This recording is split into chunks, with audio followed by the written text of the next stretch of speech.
stop working for money. So you start working for purpose, and you start working to create income producing ecosystems. So if you're working and exchanging time, which is the most valuable resource that you have for an imaginary piece of money that anybody can make or anybody can print out of it. Imagine being so stupid that somebody's out there printing money.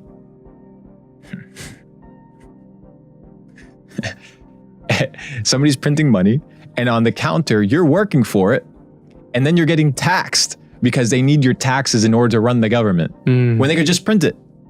It makes no sense whatsoever. So stop working for money. Stop working for a paycheck. Start working towards a life that instills freedom and instills your ability to produce money without you having to work. Now, that may sound like insane for 99% of people. So where do you start? You start by not spending, right? You start by not being a consumer, but being a producer. So most people are consumers. That's why they're always in the rat race.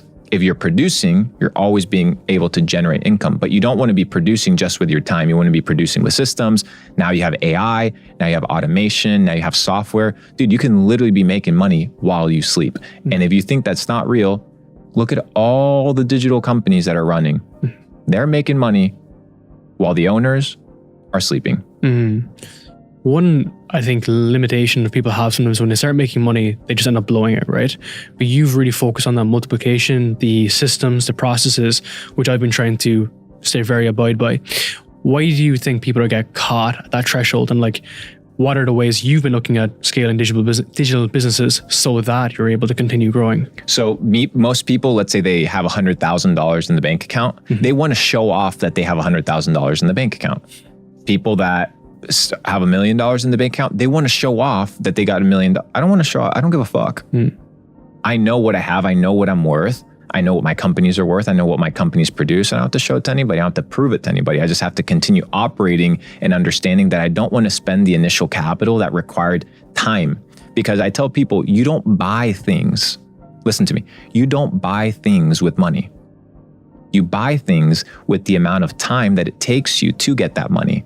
So for example, and I say it quite often, if you and I were to walk into a Louis Vuitton store with somebody that works at a McDonald's, they would look at that $500 wallet a lot more expensive than you and I would. Why?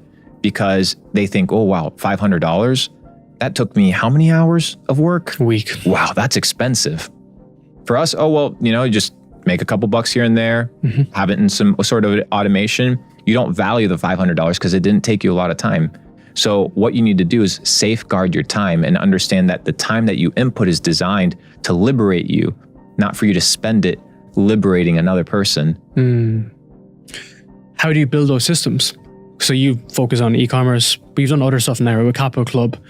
What's your philosophy, first principle philosophy of how you're building out systems that are generating you revenue long into the future?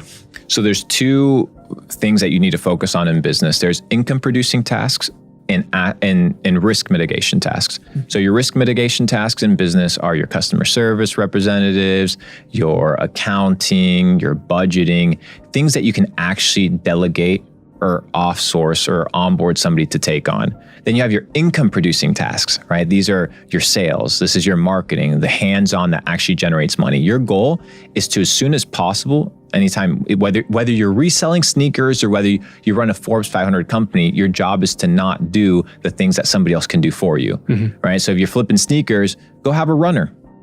Oh yeah, but I won't make as much money. Yeah, but you get to save time. Yeah. Well, yeah, but why don't you value your time? Because you're not doing anything productive with that time. I get to hang out with the people that I love. I get to go out and go for walks. I get to biohack. I get to travel, and I'll pay somebody or give them a slice of the pie so that I don't have to do it. So as soon as you get started in your entrepreneurial journey, the first thing you need to do is start onboarding people that can take care of these risk mitigation tasks. Like, why are you answering customer service emails when you can hire somebody from the Philippines for $350, $400 a month, which is a good salary there, base entry level salary, to do it for you? They'll be happy, they'll be chilling, and now you have time to focus on what? Income producing tasks. And not even going deep into systems and operations, that's the first part. The second part is your KPIs, your key performance indicators, right? You need to know where you're going. Like, what's your objective? Most people want a fancy business in order to make money. Most people would say, oh, I'm going to build the next Uber. Dude, if your goal is to make money, you don't necessarily have to be a business owner. You don't have to be an entrepreneur to make money.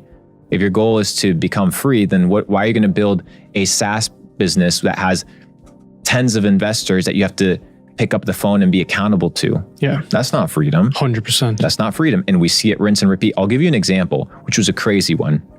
Loom. Do you know the company Loom? Yeah. They're the screen recording company. They just sold, right? They just sold. And everybody's like, oh, they sold for $950 million. Go look at the faces of the founders and go look at the tweets that they were putting out, because they raised a ton of money.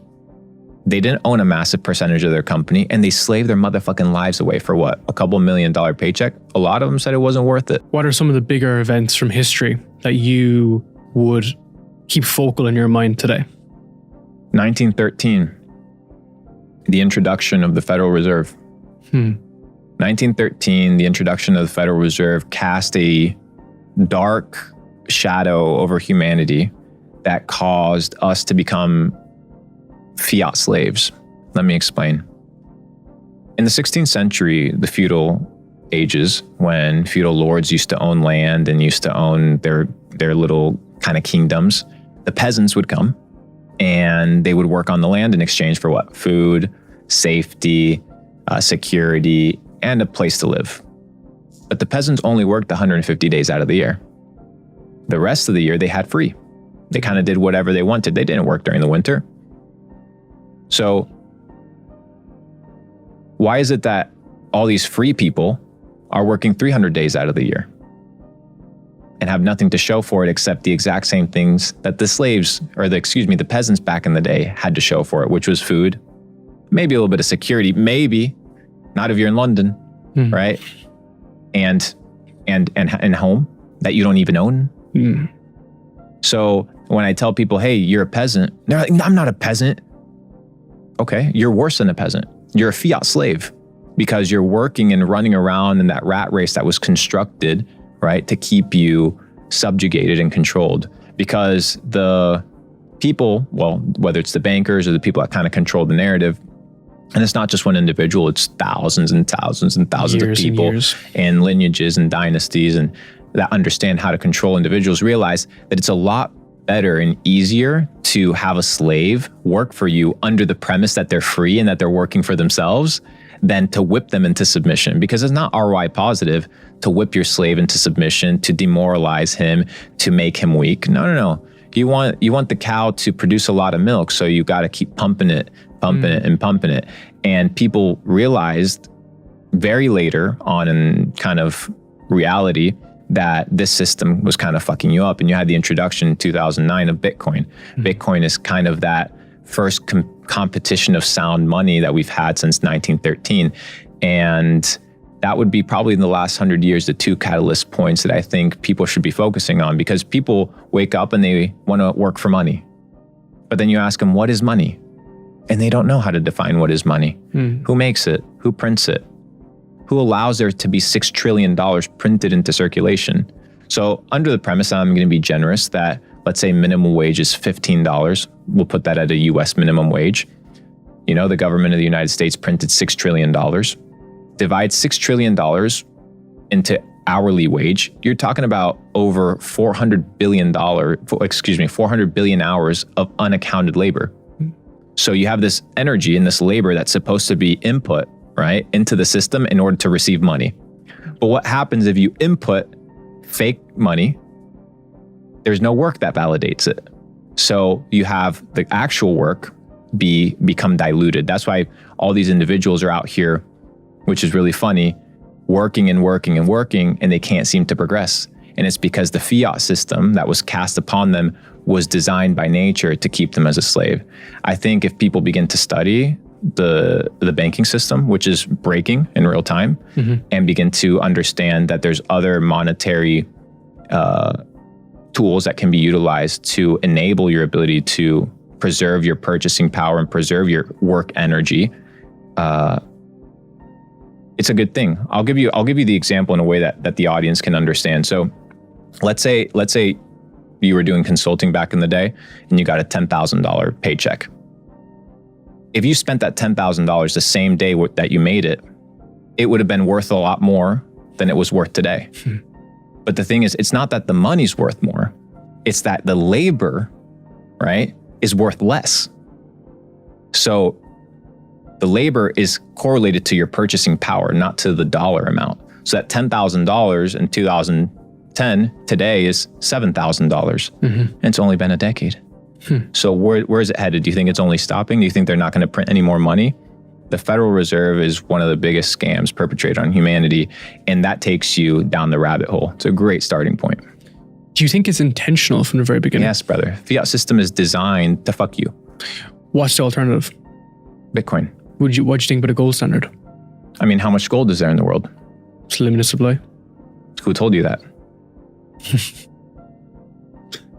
Well, that's it. Yeah.